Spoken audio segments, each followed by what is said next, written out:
Assalamualaikum warahmatullahi wabarakatuh.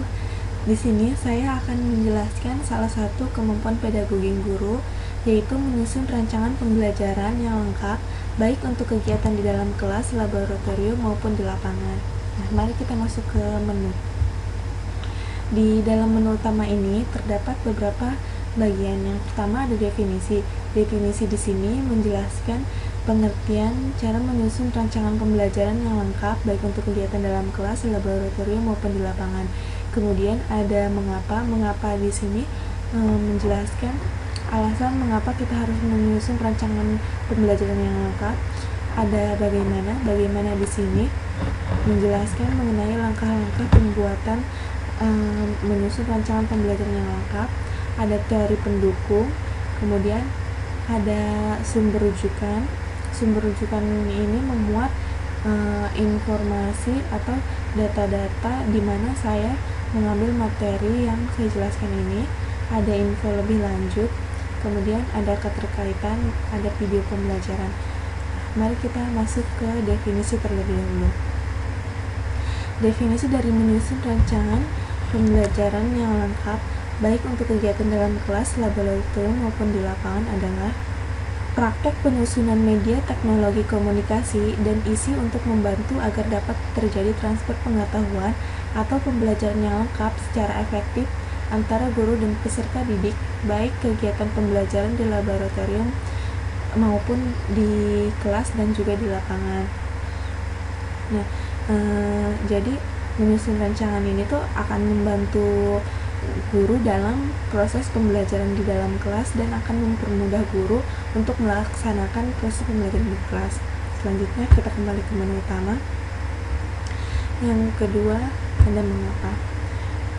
Mengapa kita harus menyusun rancangan pembelajaran yang lengkap baik untuk kegiatan di dalam kelas, laboratorium maupun di lapangan, yaitu untuk karena pembelajaran itu merupakan proses transfer ilmu yang melibatkan sistem dalam dunia pendidikan, yaitu guru sebagai pendidik, peserta didik, materi, tujuan, dan alat.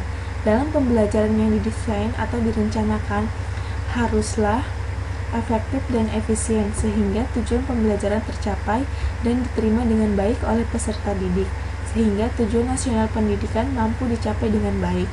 Dalam pembelajaran dan pendidikan, seiring dengan berkembangnya pendidikan dan sistem pendidikan di Indonesia, seluruh elemen masyarakat, terutama yang terkait langsung dengan pendidikan, dituntut untuk lebih kreatif dan profesional untuk mengembangkan pendidikan. Jadi semua elemen masyarakat, masyarakat di sekitar sekolah, orang tua, maupun yang terlibat langsung seperti guru dan peserta didik itu harus saling berperan aktif dalam kegiatan pembelajaran. Utamanya yang terkait langsung dengan pendidikan dituntut untuk lebih kreatif dan profesional untuk mengembangkan pendidikan. Selain itu, para pelaku pendidikan juga diharapkan sesuai dengan prosedur yang telah ditetapkan bersama sesuai dengan kebutuhan dan tantangan pendidikan. Selanjutnya kita kembali ke menu utama. Yang ketiga ada teori pendukung. Nah, teori pendukung menyusun rancangan pembelajaran yang lengkap baik untuk kegiatan dalam kelas, laboratorium maupun di lapangan. Yang pertama ada teori behavioris. Nah, teori behavioris ini memandang bahwa pikiran itu sebagai kotak hitam dalam merespon rangsangan yang dapat diobservasi secara kuantitatif, sepenuhnya mengabaikan proses berpikir yang terjadi dalam otak. Kelompok ini memandang tingkah laku yang dapat diobservasi dan diukur sebagai indikator belajar. Yang kedua, ada teori konstruktivisme. Nah, pada teori konstruktivisme ini menekankan pokok pada konstruktivis, yaitu suatu pembelajaran atau belajar yang memandang bahwa belajar itu sebagai kontekstual atau aktivitas belajar yang memungkinkan pembelajaran mengkontekstualitas informasi yang harus digunakan dalam mendesain sebuah media pembelajaran. Nah, kontekstual di sini sendiri yaitu membangun pengetahuannya sendiri. Dan yang ketiga ada teori kognitivisme. Kognitivisme membagi tipe-tipe pembelajaran menjadi 4. Yang pertama, tipe pengalaman konkret, yaitu salah satu cirinya itu lebih menyukai contoh-contoh yang khusus. Yang kedua, ada observasi reflektif. Salah satu cirinya itu suka mengobservasi dengan teliti sebelum melakukan tindakan. Yang ketiga, ada tipe konseptualisasi abstrak. Cirinya itu lebih suka bekerja dengan sesuatu yang simbol-simbol daripada dengan manusia. Dan yang keempat, pembelajaran tipe eksperimentasi. Salah satu cirinya itu aktif, lebih suka belajar dengan melakukan praktek proyek dan melakukan kelompok diskusi. Selanjutnya ada bagaimana langkah-langkah menyusun rancangan pembelajaran yang lengkap, baik untuk kegiatan di dalam kelas, laboratorium maupun di lapangan. Yang pertama, kita terlebih dahulu menganalisis lingkungan dan kebutuhan belajar siswa. Kemudian, baru kita merancang spesifikasi proses pembelajaran yang efektif dan efisien serta sesuai dengan lingkungan dan kebutuhan belajar siswa. Setelah itu, kita mengembangkan bahan-bahan apa saja yang akan digunakan dalam kegiatan pembelajaran. Lalu, setelah semuanya siap, kita mengimplementasikan desain pembelajaran yang sudah kita buat. Yang kelima, kita mengimplementasikan evaluasi formatif dan sumatif terhadap program pembelajaran. Selain itu juga terdapat model-model menyusun rancangan pembelajaran yang lengkap. Yang pertama, model PPSI, yaitu pengajaran dipandang sebagai suatu sistem atau subsistem dari pengajaran. Di antaranya tujuan pembelajaran, bahan pelajaran, kegiatan pembelajaran, alat-alat dan sumber pembelajaran, dan evaluasi. Yang kedua, ada model CAM. Model ini berorientasi pada perancangan pembelajaran yang menyeluruh. Yang ketiga, ada model Bella H. Benetti.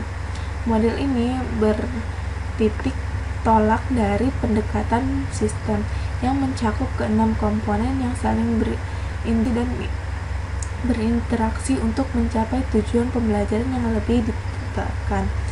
Kemudian ada model Grassley dan Ellie. Model ini menjadi suatu garis pedoman atau suatu peta perjalanan pembelajaran karena memperlihatkan keseluruhan proses belajar mengajar yang baik sekalipun tidak menggambarkan secara rinci setiap komponennya. Kemudian ada model Dickey and Carey. Model ini diciptakan cocok untuk pembelajaran formal di sekolah, juga untuk sistem pembelajaran yang melibatkan komputer dalam proses pembelajaran. Selanjutnya ada model Assure, merupakan sebuah formulasi untuk berorientasi kelas. Yang terakhir, kemudian ada model ADI. Fungsi ADI yaitu menjadi pedoman dalam membangun perangkat dan infrastruktur program pelatihan yang efektif, dinamis, mendukung kinerja pelatihan itu sendiri. Pelaksanaan proses pembelajaran di dalam kelas, yaitu dalam proses pembelajaran di dalam kelas, guru perlu mengaktifkan siswa secara optimal atau pembelajaran berorientasi aktivitas siswa.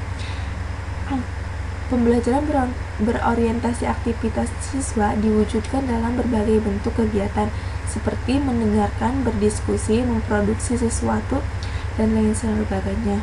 Kemudian pelaksanaan proses pembelajaran di laboratorium. Laboratorium biasanya digunakan untuk kegiatan pembelajaran tertentu yang bertujuan diantaranya untuk pembuktian suatu konsep atau teori melalui eksperimen atau percobaan, mendemonstrasikan suatu alat atau proses tertentu. Kemudian proses pembelajaran di lapangan adalah pembelajaran yang didesain agar siswa mempelajari langsung materi pelajaran pada objek yang sebenarnya. Dengan demikian, pembelajaran akan semakin nyata.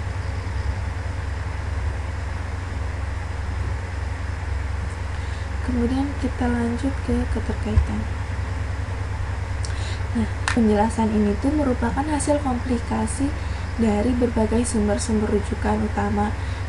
Rujukan utama dari presentasi ini diambil dari buku Kurikulum dan Pembelajaran Ruima Tato tahun 2009. Nah, selanjutnya ada sumber rujukan.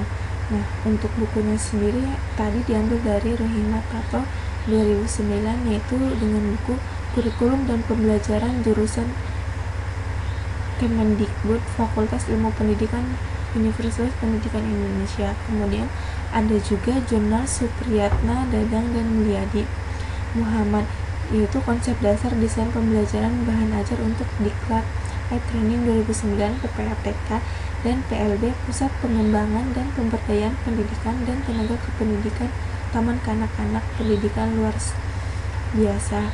Kemudian ada website juga, Anda bisa lihat sendiri websitenya di sini. Selanjutnya ada video. Nah, videonya Anda bisa nonton sendiri di alamat link ini.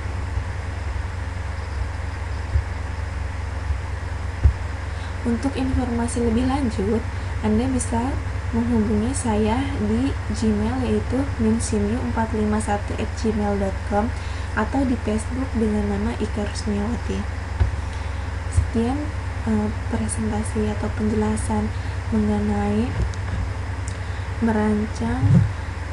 menyusun rancangan pembelajaran yang lengkap baik untuk kegiatan di dalam kelas, laboratorium maupun di lapangan.